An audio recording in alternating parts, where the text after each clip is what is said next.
How's it going, everybody? Just like I told you last week, I am back with my follow-up to the previous video. If you didn't see last week's video, the one that kind of was the predecessor to this ad that I made here, go check it out. It'll be linked in up here and stuff. And before I continue with the rest of the video, I have to just tell you, you should subscribe, because if you don't, you're gonna miss out on this. Because, hey, subscribers, you get a big old thumbs up from the Benny Boy. You don't want to miss out on that. You really don't. No purchase necessary at all. But plenty of thumbs are always going to be provided.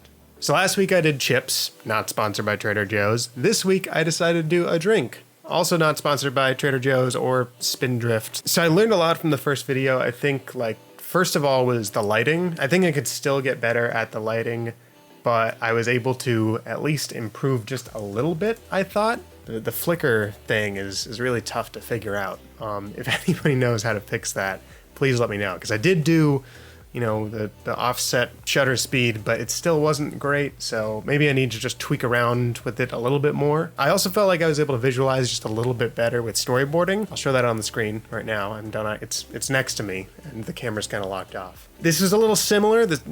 Both ads are kind of the same, just different products. One's a drink, one's a chip. I didn't do the Spinny Boys this time, but as you can see here, I did try.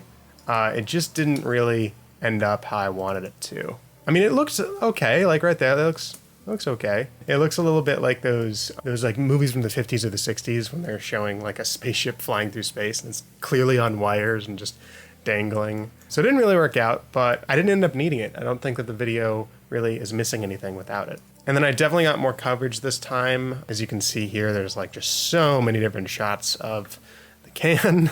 Maybe too many, but honestly, not too many. I still think I could have had even more coverage, but I'm glad I got the coverage that I did. So here's what I did. I used a bunch of different story blocks elements, as you can see throughout the video, really. There's this little ocean thing right here. Originally, I wanted to go with more of like a desert feeling. I wanted it to feel like, oh, this is like a glass in the desert and it's just parched and you need something like that. But I liked the lighting for this, and I like the sound design too with the underwater sound. Before I continue, there's a huge gaffe that I did in this video, somewhat intentionally, and I'll let you know when we get to it, but let me know in the comments down below what you think it is. If you noticed it when you first watched the video, if there was anything that was just like, wait a second, that doesn't belong. It's really obvious to me because I made the video, but it may not be obvious to everyone, so let me know. Not a lot of crazy cool effects in the beginning other than that little, sun rays kind of thing. But definitely a lot of speed ramps and stuff like that. I had a lot of fun with the slow-mo. I felt like I had a better handle on slow-mo. I do wish I had done like a little bit of like maybe spray mist or something, like filled up a bottle and sprayed the can a little bit. It did have these natural beads on it from actually being in the fridge. You can see that right there. But I think I could have dressed it up just a little bit. I think it also, there's a little bit of a dent right there, but what are you gonna do? Okay, this first shot is where we start to get a little fancy, a little technical here. And so I used this cutting block, this big piece of basically almost butcher block kind of thing that I had in my house. I feel like it gave it a lot of depth. I feel like that's where I learned a lot in this one, especially. The background is actually black, where I feel like in the chips one, the background, I mean, here you can see the lighting is just terrible. I learned. I improved. I'm learning every single day. This was a fun shot. I used my little slider that I have and I aimed the camera down. I stopped it right before I was about to open the can. As you can see here, I'm pretty sure I stopped it like with the remote in my left hand. So I pushed it along there, as you can see on the dolly. As you can tell, the block isn't that big. And so I ended up actually extending the set a little bit. As you can see right here, this is what the shot actually would look like if I didn't extend the set. Starts off the block there. But all I did is I took a screenshot of the block without the can in it. I just keyframed it in with the block. And it's a little janky. I think if you were like looking closely at it, you would definitely notice it, but in motion, it's not bad. Probably do a little better with coloring. Maybe I'll fix that in the final video, in the final edit. And then opening the can. It's tough to open a can and not get your finger in there. I've realized that I've always been opening cans. Like, that's why people use the little can opener thing, I guess, to not get your thumb in there. I've just realized that's the purpose for that. Wow. This was my favorite shot, I think. I think it came together pretty well. I used a little story blocks thing. I'm most proud of this shot, I think, because it looks the most like a commercial. Yeah, so I took this cooking dish right here and I filled it with a bunch of the liquid. I realized I didn't need to do this, but I poured the liquid through a funnel and then it was in slow-mo, as you can see. But I showed it to a friend and she commented that it actually kind of looked like really gross pee. Like, it looked like I was peeing on it or something. So that's why I ended up adding the story block explosion effect. But I think that added a lot. So this is the gaff, kind of the intentional gaff that I was talking about. This is a blackberry seltzer, sparkling water thing, but I didn't have any blackberries, so I just used strawberries and blueberries because I wanted to get that kind of floating, the effect that you see here. It's what I wanted to get. Kind of a bummer, but I think it looks fine. Like, in motion, I don't know if you really notice it.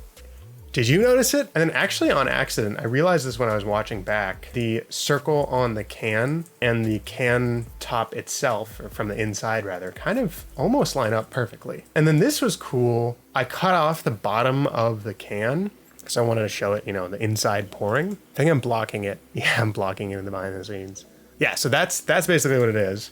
Really janky setup right here. And then I ended up pouring in with this pitcher right here and getting into the glass. And put a towel down because for whatever reason I thought, oh, I'll just put the actual glass that I used to catch all the water. It was a little messy, got a little sticky in there. I thought it ended up looking pretty cool. And then I added the little bubbles there. Might make it look a little bit cheesy. I thought it just wasn't enough, especially coming from this shot where there's so much going on to then just like not being super sure what this is. So I felt like I added just a little bit more, just a little bit extra. Bunch of Mr. Horse transitions in this one too. I'll link all this stuff in the description. I don't remember why I did this, but this is not actually the glass. It's not actually just like a close-up of the glass. This is a close-up of the pitcher, and then I'm just pouring in from, I think, one of the cans. I think I just refilled one of the cans. And then there's me.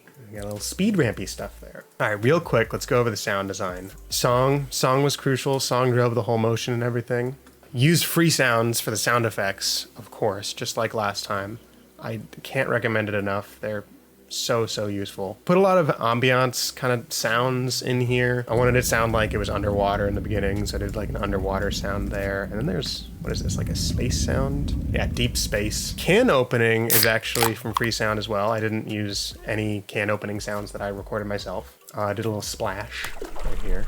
Filling up sound effects, of course. Little speed ramp thing that I did here that I don't know, it's the same kind of speed ramp sound that you always hear. Just like a power down effect, but I did it power down and then reversed. When the thing is filling up, that's like a babbling brook kind of sound. And then I used reverb at the end there to make it kind of trail off a little bit. Recorded myself picking up a glass to see what it sounded like. And then I repeated the same gulping sound. I don't think you can even hear those.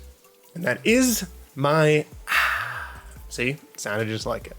So I think next time I would definitely, like I said, improve on lighting even more. I think there's a lot I need to learn about lighting. So much so that actually my next video is a special lighting sort of project. It's a way to light your scenes that is cheaper than buying, one of those fancy lights on Amazon or B&H or something like that. It's a little DIY light thing that I'm working on, and I haven't even finished it yet. I've started getting parts, but it's not done. So hopefully you'll know what I'm talking about by next week, but stay tuned for that. I think I would also get coverage as well.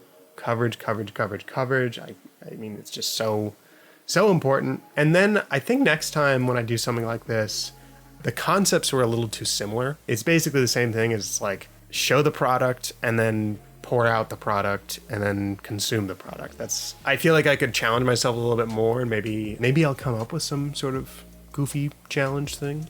But yeah, I learned a lot from this. I think I think I'm comfortable kind of showing these examples. Definitely the second one as like, you know, a potential to get more work somehow. But yeah, watch some of my other stuff if you haven't seen it already. I'll put a playlist or something on the screen of some of my other videos that I've done. Of course, subscribe as always. Of course, check out the Patreon. There's a new video that's coming out this week where I recap one of my old videos and basically give myself crap, but also talk about what I've learned since then. Kind of like a director's commentary for my own videos.